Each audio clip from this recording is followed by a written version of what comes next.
Sirekap itu pengelolaannya dibutuhkan teknologinya, aplikasinya dibutuhkan dana 3,5 miliar. Untuk kemudian BIMTEK dibutuhkan dana 4,3 miliar. Konsultasi IT dibutuhkan 200 juta, pengembangan aplikasi dibutuhkan 4,8 miliar. Satu data kependudukan yang berkaitan dengan aplikasi itu dibutuhkan dana 750 juta. Anggaran data dan informasi dibutuhkan dana 8,2 miliar. Anggaran layanan IT sebesar 3,3 miliar. Pengalihan infrastruktur IT sebesar 965 juta. Lisensi firewall diperpanjang sebesar 910 juta.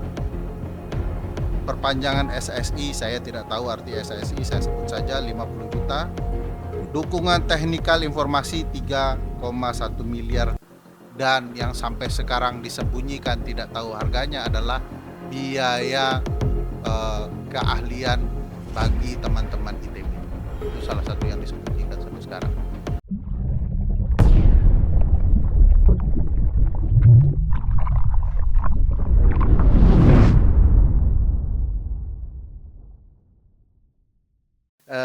Makasih Mbak Intan, teman-teman sekalian yang hadir.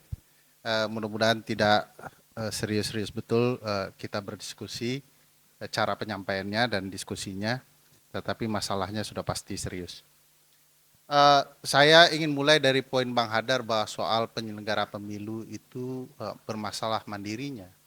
Di titik itu saja pemilu kita sudah pasti masalah besar. Karena yang utama dan paling utama masalahnya ya penyelenggara pemilu. Walaupun peserta pemilu sangat potensial melakukan berbagai pelanggaran sebagai peserta, di ruang kompetisi mungkin kita masih bisa memaklumi itu. Dan permakluman itu bisa diperbaiki dengan peran penyelenggara pemilu. Tapi kalau penyelenggara pemilunya yang menjadi masalah pokok persoalan, semua ruang dan tahapan yang ada pasti akan timbul masalah. Tadi Bang Hadar sudah kasih contoh soal verifikasi faktual, kita melapor berkali-kali, dan Bang Hadar pernah bersama teman-teman, seingat saya melapor ke Komisi 2, begitu alat buktinya disajikan, sidang di Komisi 2-nya yang ditutup, bukan penyelenggaranya yang dibongkar, begitu ya, bukan kecurangannya yang dibongkar, tapi sidangnya yang ditutup. Di tahapan selanjutnya tentu juga akan banyak hingga kita bisa rasakan di tahapan Sirekap dan kemudian saat ini sedang bersidang di Mahkamah Konstitusi. Kita menemukan permasalahan-permasalahan yang luar biasa. Sirekap misalnya kekonyolan penyelenggara itu dipampangkan di hadapan publik, betapa mereka tidak mampu mengelola sebuah sistem yang biayanya mahal, yang biayanya juga tidak bisa dipastikan sampai sekarang. Mereka hendak memastikan angka-angka suara, tetapi biaya Sirekap pun mereka tidak mau pastikan. Dari data yang dikeluarkan teman-teman ICW dan beberapa sumber lain, misalnya Sirekap itu pengelolaannya dibutuhkan teknologinya, aplikasinya, dibutuhkan dana 3,5 miliar. Untuk kemudian BIMTEK dibutuhkan dana 4,3 miliar. Konsultasi IT dibutuhkan 200 juta, pengembangan aplikasi dibutuhkan 4,8 miliar. Satu data kependudukan yang berkaitan dengan aplikasi itu dibutuhkan dana 750 juta. Anggaran data dan informasi dibutuhkan dana 8,2 miliar. Anggaran layanan IT sebesar 3,3 miliar. Pengalihan infrastruktur IT sebesar 965 juta, lisensi firewall diperpanjang sebesar 910 juta, perpanjangan SSI, saya tidak tahu arti SSI, saya sebut saja 50 juta, dukungan teknikal informasi 3,1 miliar, dan yang sampai sekarang disembunyikan tidak tahu harganya adalah biaya keahlian bagi teman-teman ITB. Itu salah satu yang disembunyikan sampai sekarang. Belum biaya-biaya lain yang tidak terbuka disampaikan oleh KPU. Jadi KPU melalui ketuanya menyatakan bahwa mereka tidak mau membuka data, tetapi siap untuk diaudit forensik oleh BPK. Yang kebetulan anggota BPK berasal dari partai politik yang merupakan peserta pemilu. Jadi kita bisa lihat apa yang terjadi di pemilu kita dari tingkah laku penyelenggara. Dan ini sebenarnya tuduhan yang sangat kuat kepada penyelenggara pemilu.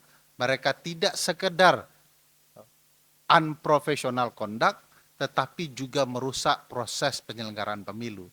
Itu sebabnya di dalam berbagai ruang, penyelenggara pemilu dan proses penyelenggaraan pemilu kita dituduh telah melanggar azas dan prinsip penyelenggaraan pemilu, baik yang ada di Undang-Undang Dasar maupun di dalam Undang-Undang Pemilu. Jadi ini sebab semuanya adalah ulah dari Pak Arief Budiman yang gagal melahirkan adik-adik yang baik. Kalau dia sendiri baiklah ya. Itu cuman surprise untuk Pak Arief ya. Nah, permasalahan pemilu itu menurut saya tidak sekedar merugikan peserta-peserta yang bertanding atau berkompetisi di dalam pemilu, tapi juga merugikan ratusan juta pemilih dan seluruh rakyat Indonesia. Ini problematikanya di sini. Kalau heroik mempertanyakan apa yang harus dilakukan setelah kerusakan penyelenggaraan pemilu ini dan berbagai motif kecurangan muncul di hadapan. Apalagi saya sebenarnya sebagai kader PKS yang dituduh orang ya, agak terganggu dengan azan ya. Masa kader PKS terus ngomong gitu. Ya, itu membuktikan tidak betul sih. Paham mana yang azan, mana yang mengaji. Bang Masudi, saya Muhammadiyah, Bang. Apa langkah-langkah yang harus dilakukan setelah ini? Kita baru saja dipertontonkan betapa kacaunya penyelenggara pemilu kita di sidang Mahkamah Konstitusi.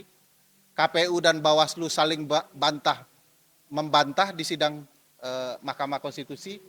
KPU mengatakan Sirekap sudah mereka buka. Bawaslu mengatakan meskipun bisa kami akses, tetapi semua error begitu ya. Jadi mereka saling menghina di hadapan publik. Sebagai penyelenggara mereka gagal begitu ya.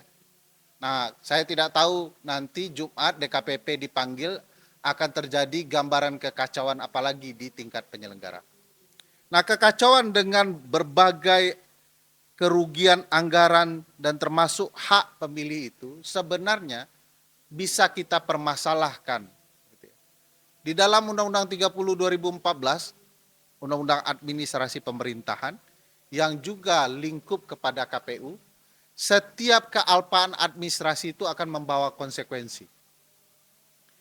Kalaulah penyelenggaraan administrasi pemerintahan yang dilakukan oleh KPU melanggar satu, prinsip keterbukaan, melanggar hak asasi manusia, melanggar azas-azas umum pemerintahan yang baik, maka proses penyelenggaraan administrasi itu dapat dipermasalahkan di Pengadilan Tata Usaha Negara. Nah, apakah nanti saya perlu diskusi ini sama teman-teman yang senior, Bang Hadar dan teman-teman lain, apakah nanti gugatan administrasi negara ke petun terhadap penyelenggara pemilu berupa beberapa hal yang mungkin bisa saya usulkan di forum ini, misalnya meminta Pengadilan TUN memerintahkan dilakukan audit forensik, walaupun MK sudah mulai itu, tapi akan bisa kemana-mana. Audit forensiknya yang di mana? Kalau di MK sepertinya Sirekap. Kayaknya kalau audit forensik tidak hanya di Sirekap, menurut saya juga akan lebih menarik. Banyak masalahnya, gitu ya. Belum lagi audit anggaran sudah pasti menurut saya penting ya, tidak sekedar audit sistem. Selain mempermasalahkan melalui Pengadilan Tata Usaha Negara karena proses tata kelola penyelenggaraan lembaga negara yang bermasalah, yaitu lembaga KPU, Bawaslu, Saya juga kepikiran untuk kita menggugat secara keperdataan bahwa ada uang kita yang dirugikan, dihambur-hamburkan tanpa ada kejelasan tujuan. Nah, nanti apakah dia melalui perbuatan melawan hukum yang kemudian digugat perdata atau ruang-ruang keperdataan lain. Kenapa digagas ada gugatan perdata? Supaya penyelenggara pemilu betul-betul mampu mengganti rugi uang negara yang hilang jika mereka tidak bertindak profesional. Jadi ke depan KPU itu tidak asal-asal saja begitu ya. Harus ada sebuah syarat standar yang harus mereka penuhi agar kemudian mereka bisa berjalan baik dalam menyelenggarakan proses kepemiluan. Yang berikutnya yang ingin saya sampaikan, ada hal yang penting harus kita saksikan di Mahkamah Konstitusi ke depan, yaitu memastikan apa yang disampaikan seluruh penyelenggara pemilu betul-betul berkesesuaian dengan fakta-fakta yang terjadi di lapangan. Kalau nanti kita nonton sidang, ada fakta-fakta yang tidak sesuai dengan, ada yang sesuai dengan kondisi di lapangan, menurut saya tepat kiranya nanti Netgrid, teman-teman yang lain menampung aspirasi itu dan mempertegas bagaimana penyelenggara pemilu memberikan keterangan bohong ya yang berkonsekuensi kepada pidana di dalam proses penyelenggaraan pemilu kita. Jadi menyampaikan berita bohong atau informasi bohong atau kesaksian bohong di dalam proses peradilan dapat dinyatakan pidana. Nah, saya merasakan banyak sekali hal-hal bohong yang disampaikan oleh KPU dan sepertinya KPU sedang tidak butuh kuasa hukum karena yang membela dirinya adalah KPU itu sendiri. Saya lihat KPU rajin betul ngomong padahal kuasa hukumnya ada. Itu juga kerugian keuangan negara tuh. Nyewa penyelenggara kuasa hukum tapi yang ngomong membela dirinya adalah KPU sendiri. Itu tanda-tanda orang bersalah, takut orang lain tidak mampu membela kesalahannya, jadi dia maju sendiri. Saya pikir itu dulu untuk mancing diskusi dan keributan. Terima kasih. Assalamualaikum warahmatullahi wabarakatuh.